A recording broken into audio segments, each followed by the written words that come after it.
अस्सलामु अलैकुम रहमतुल्लाहि व बरकातुहू। क्या हाल चाल है जी? खैरियत से हैं? तबीयत से ठीक है।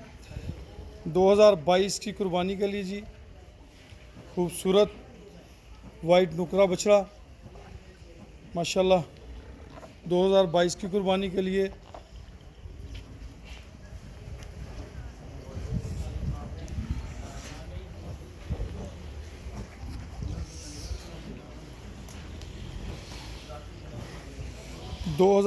की कुर्बानी के लिए ये बछड़ा है जी। और नुकरा बछड़ा है, अभी खीरा बच्चा है।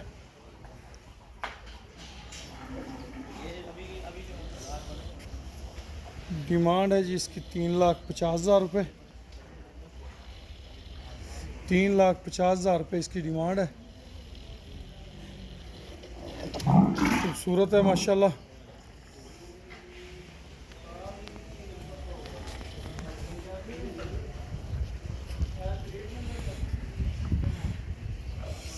वाइट किंग बच्चे का नाम रखा हुआ है जी, वाइट किंग।